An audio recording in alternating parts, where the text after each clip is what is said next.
Alright, so we're back, and we're going to be doing the problem 16 from the 2016 AMC 12B. So, how many ways can 345 be written as a sum of an increasing sequence of two or more consecutive positive integers?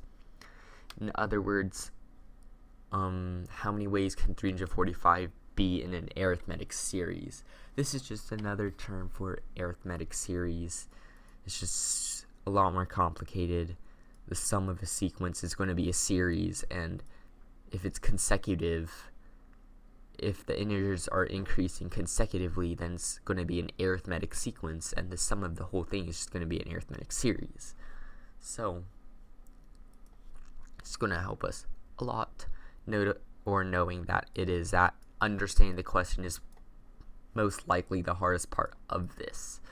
So we know that 345 is equal to the arithmetic series formula. So we know that the sum is equal to, I'll have to think back. Remember, it was 2 times n times a sub 1 plus a sub n. Alright, so this is it. 345 is equal to n times a sub 1 plus a sub n over 2. Alright, so that's going to help out a lot. And we can get rid of the denominator just to clean things up. So 345 times 2 is equal to n times a sub 1 plus a sub n.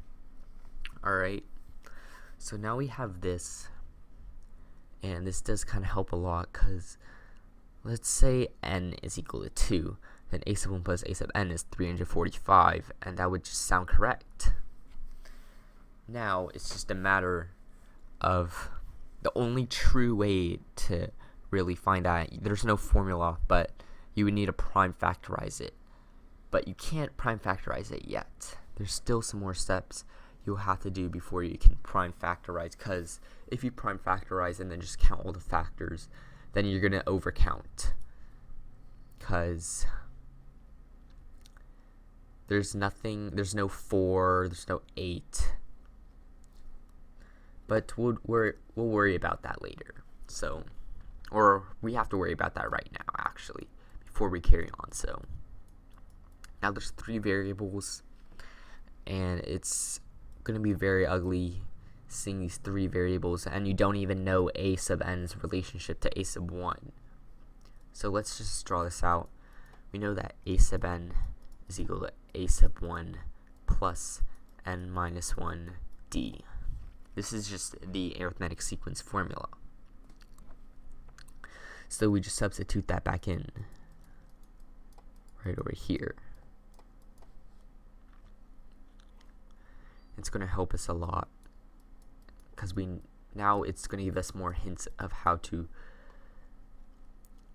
of the relationship between a sub 1 and a sub n. So 345 times 2 is equal to n times 2a sub 1 plus n minus 1 d, just to simplify. Alright, so now it might seem like you can prime factorize it now, and that would be good to do that. So we know that we have 345 times 2. This is already one of the factors, and if you divide this by 5, you'll get 69 times 5. And then if you factor this, you get 23 times 3. And this is prime.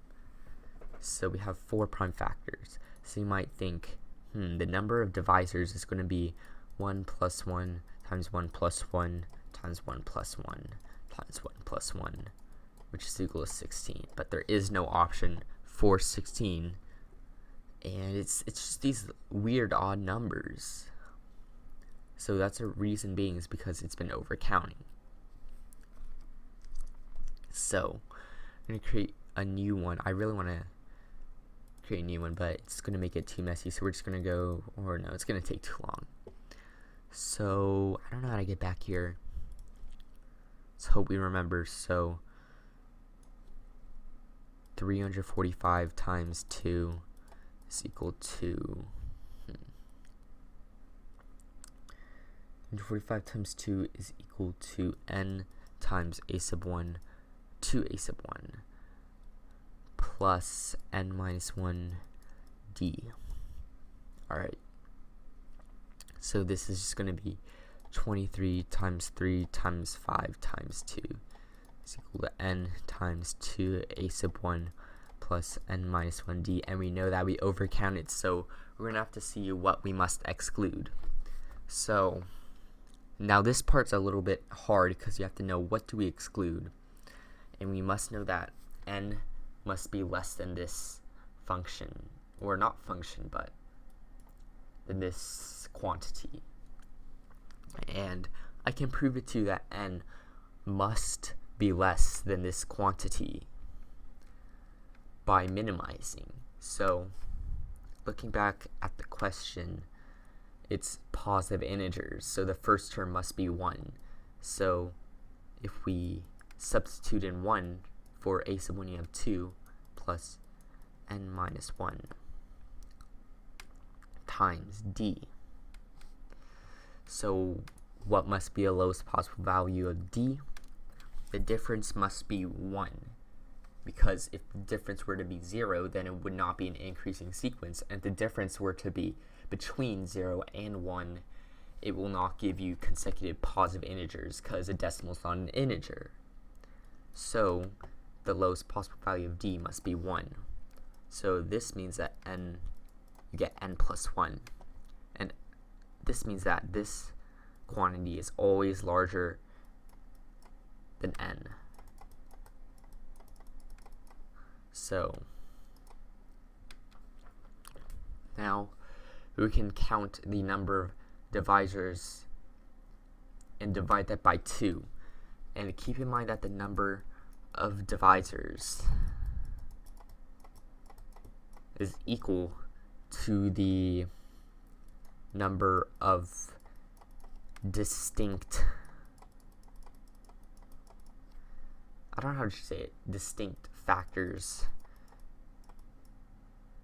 or factor pairs, I guess we can call it. Factor pairs for the product. Because the reason being is, let's say you have one divisor, it only has one other divisor that works with it. So the number of divisors is unique to that single divisor, and if it's single to that one divisor, then it's just equal to the number of divisors. Sorry, it's a little bit complicated to explain, but it's the best way to explain it. But yeah, for example, like you can't have 15 times 2 even though they're both divisors. You can only have 15 times 69, and that's the only one that will work.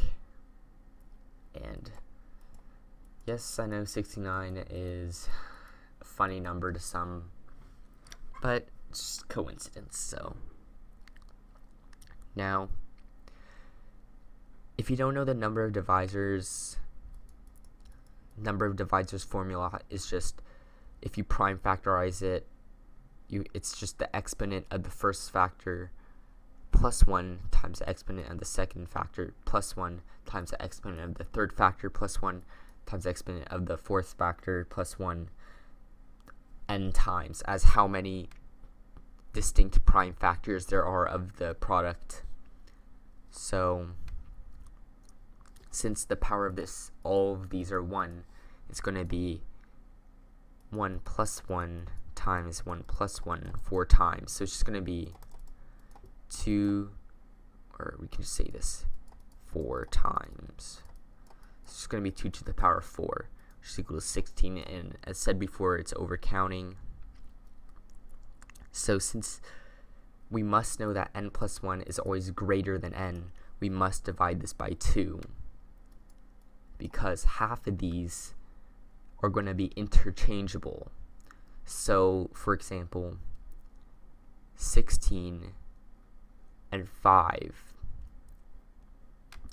16 times 5 counts as one divisor, and then 5 times 16 is going to count as another divisor. And you can't have 5 times 16 because it's impossible that that value can be n, since n plus 1 is always greater than n. So as to just explain this more, we can say that we have the pair 16 and 5. This counts as one distinct divisor. This counts the number of, like, all the divisors that are distinct. And this is counting as another distinct divisor, 5 and 16. They both exist in here, but you want to get rid of this, and the only way you can get rid of this is if you divide this by 2, so that's going to be equal to 8. And at last, there's going to be one where, when counting the number of divisors, there's always going to be one where you have 1 times 345. This one is going to be incorrect. Just keep that in mind, that you're going to have something multiplied by 1 always when you count the number of divisors. So you must subtract 1, which is equal to 7. And E is your answer. But if you need a little bit more explanation on this, if you go back to here, go back to this equation,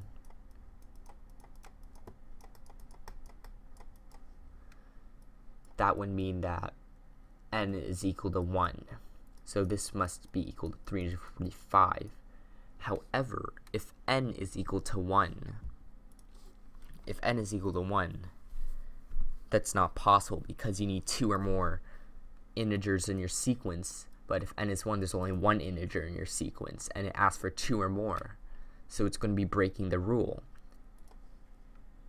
And if you went 345 and 1, it's not even possible because n must be less than this. So it's going to be minus 1. And you've already excluded the 1, where you have 345 for n and 1 for this quantity. So that's why you have 7. And yeah.